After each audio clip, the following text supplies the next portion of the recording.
Hey Scrappy Peeps, Suzanna here today for ThermOWeb, and I'm here to share with you this layout created using the new limited edition Time to Fly toner sheets. So I have used the clear letter size with the butterflies, as well as the white slimline, which is 3x9, as well as the card front eggs that are from a previous release. So what I've done here is I've fussy cut a few of the larger eggs, and I'm just using scraps of my foil.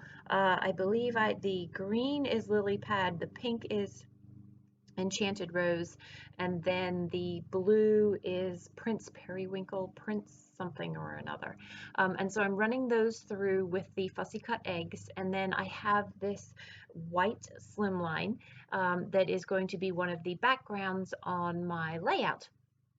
And so I'm going to do that in purple. So I'm getting that ready while I'm running the eggs through the preheated laminator.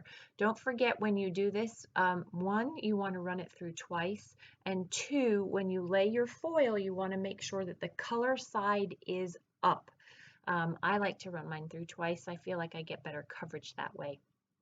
And so there are the eggs that I'm going to use as embellishments on this Easter layout, and those are the older toner sheets, and they're not old, they're a previous release from this one, their last month's release, and then what I'm using now. So this month you get butterflies or dragonflies, and I am using the butterflies to create, just to add to the butterflies that are already in the collection, and some fun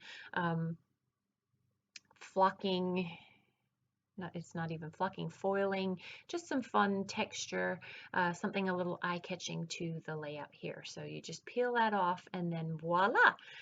So it is a slimline card front, but I'm going to use it as a piece of background paper for my layout.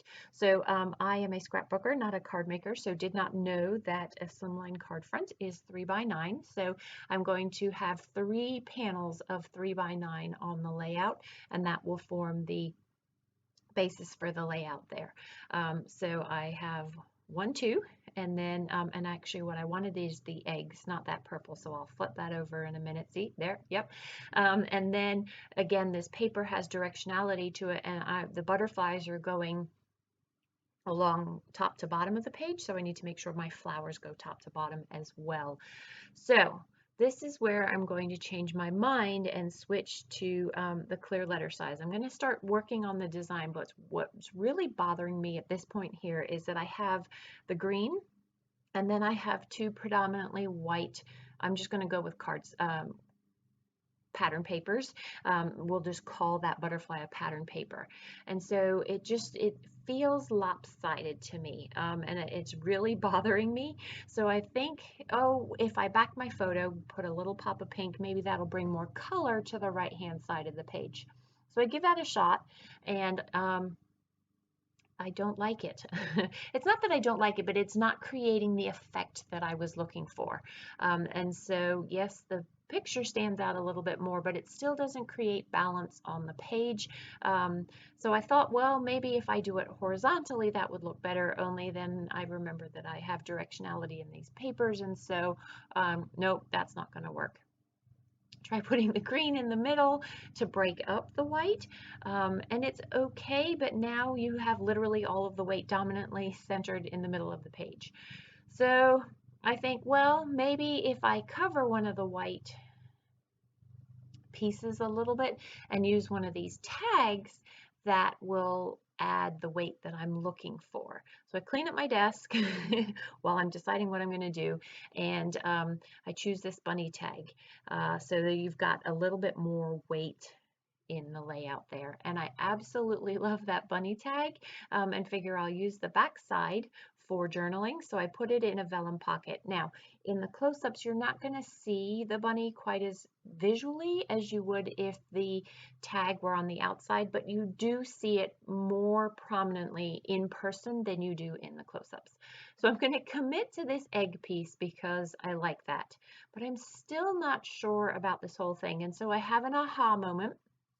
And I had already turned off my hot laminator, so I'm preheating that, and voila, the clear letter size I'm going to cut down to another slimline card.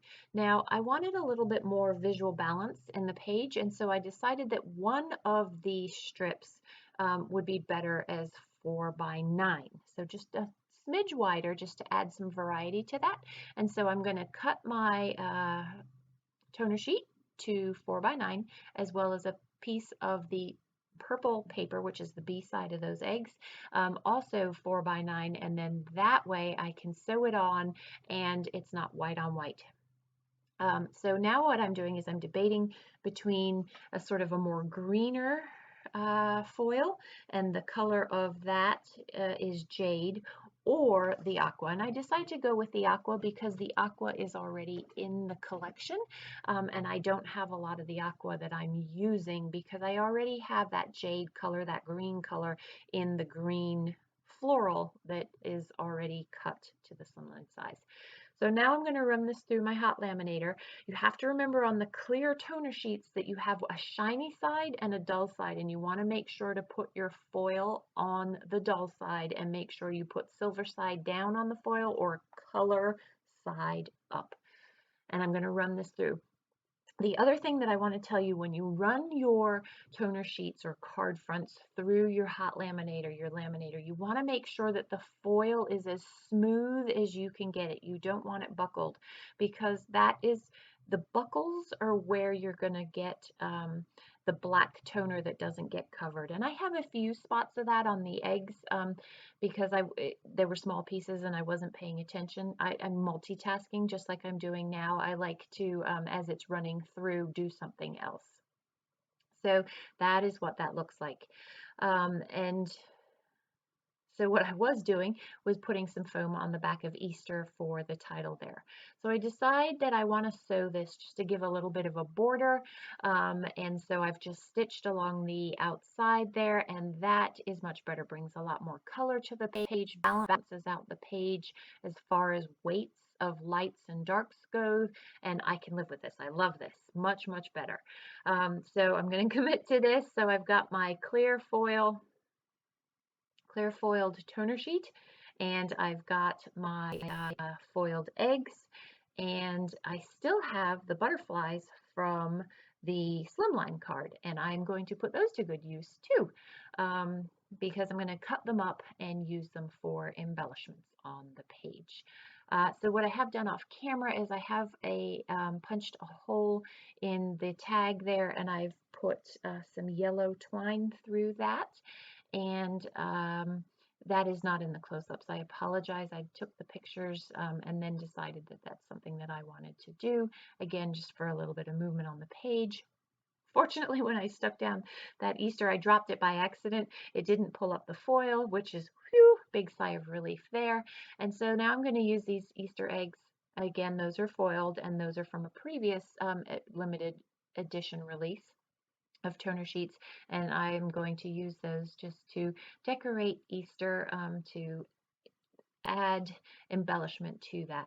So I really want this to say Easter dinner because this was our socially distanced Easter dinner. This was recently, 2 weeks ago, whenever Easter was.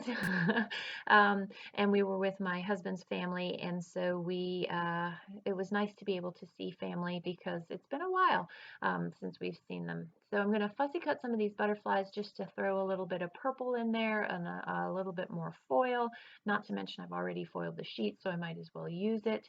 I am using some of my glue dots. So there's dots, and I'm using the small ones, which is the purple little baggie, and they are perfect for adhering the butterflies because it's just that small little dot and you only have the adhesive there, and that way you can create some dimension to the page there. So I am going to use 3 of these butterflies and sprinkle them throughout the page.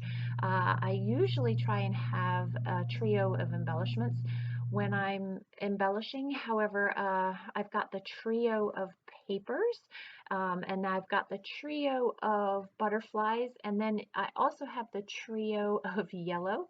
So different visual triangles that move your eye around the page. There is journaling on the back of the tag, which is why you don't see any visual journaling on the page itself there. I forgot as I was designing that I had more than just those page elements, the quick pages, that I had the stickers in the collection, and so I wanted to just put a little bit more on the page. So that's a yellow bow that is going to tie into Easter, which will tie into the sun that I'm about to use. And then that phrase, I can't off the top of my head remember what that phrase says. I apologize, but it's a relevant phrase that came from the Easter part of the Bunnies and Blooms Simple Stories collection. So that's the other bit of yellow there. And I like it up top because that definitely creates, you can see the very obvious visual triangle there. And I'm using some Gina K ThermOWeb foam to pop that up, just as I did with the Easter, and all of those different popped embellishments create some texture and some depth to the page like I like. And I like the way that it adds to the depth of that clear toner sheet sitting on the cardstock there. So this is just the third butterfly that I'm going to cut out. And that, my friends, is going to pretty much wrap out my layout. I will, after the fact, I turned off the camera. I'd forgotten that I wanted to put Easter dinner on there. And so I'm going to use some old pink October afternoon letters to wrap that up. So if you have any questions about my process, please don't hesitate to leave them in the box down below. Thanks for stopping in today. I hope you're doing well. Come back again soon. Take care.